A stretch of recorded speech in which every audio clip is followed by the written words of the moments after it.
Tunaye mwanamajumui mambo leo TT Jackson Mwanuzi Gilbert. Karibu sana. Asante sana. Miongoni mwa sifa ambazo anazo ni miongoni mwa vijana wenye uwezo wa kutengeneza hoja zenye mashiko, lakini pia ni mwandishi. Ametuletea kitabu cha Afrika Mpya, vikwazo vya maendeleo na njia za ukombozi. Nilikuuliza hapo awali kwamba ni Afrika gani ambayo natamani wewe mtazamaji kuiona. Utatuambia katika uwanja wa maoni. Karibu sana TT Jackson Mwanuzi. Asante sana Paul Amara. Hongera sana kwa kazi nzuri ya uandishi ambayo unaifanya, lakini kubwa ni kuona Afrika inakomboka. Ndio.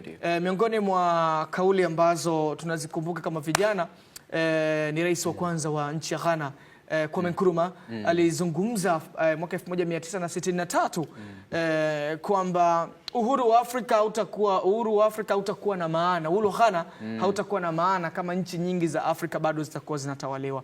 Nini ambacho kimekusukuma kuja na hoja nzito katika maandishi ya Afrika Mpya kama kijana mwanamajumui? Umeanza na nukuu nzuri sana. Unajua Nkrumah ni mwanamajumui ambaye kila mmoja anatamani kuishi ndoto zake. Ndio. Kwa sababu ni kiongozi wa kwanza aliyeamini kwamba Afrika inatakiwa kuungana, Afrika inatakiwa kuwa moja. Kwa hivyo swali hilo ambalo umeniuliza, kwa nini naandika hiki kitabu? Kwa sababu naamini kwanza, karibia nusu ya mataifa ya Afrika yanasherehekea zaidi ya miongo mitano sasa ya uhuru wake. Lakini kwa tafsiri yangu mimi, kwa maana ya Afrika Mpya, uhuru sio wa kupeperusha bendera tu.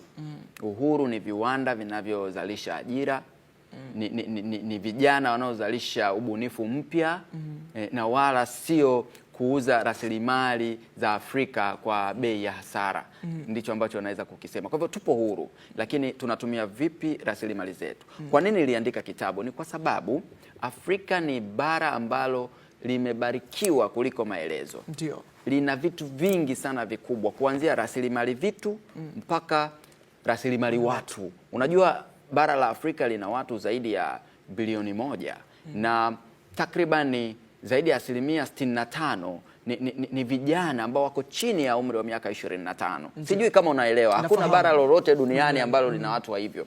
Kwa hivyo sisi tupo vizuri kila sehemu. Lakini kibaya ni kwamba tumekuwa tukizungumzwa vibaya. Tumekuwa hadithi zinazoandikwa kuhusu Afrika sio zile ambazo tunazijua sisi. Na unajua anayemiliki hadithi ndiye ambaye anamiliki kipi cha kusimulia. Na nini nawaambia watu? Kwa hivyo kwa nini naandika kitabu? Kwa sababu natamani kuiona Afrika mpya.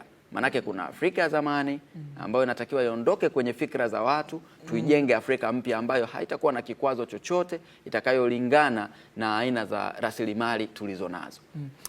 Wakati natazama hichi kitabu Jackson Mwanuzi, nimeona hapa sura ya pili kwamba Afrika kuwalinda watu wenye akili.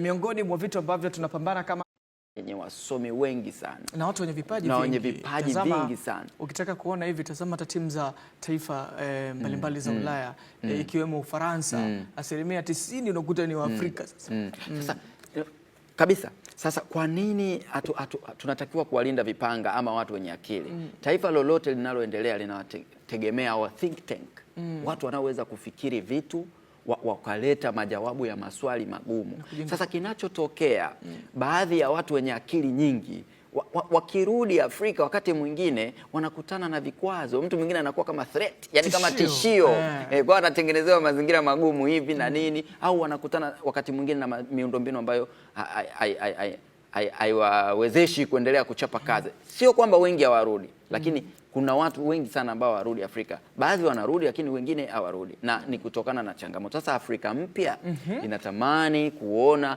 wale wasomi wetu waliokwenda nje warudi. Kwa mfano, wanafunzi wanaohitimu vyuo vikuu, kuna watoto wanafaulu vizuri sana. Lakini nikikwambia unipe database nzuri na walipo na wanafanya nini na wanasaidiaje taifa, wale best student au wanafunzi bora wa kila mwaka, si ajabu unaweza ukakuta wengine hawana kitu cha kufanya na wako mtaani na walifanya vizuri. Sasa hatuwezi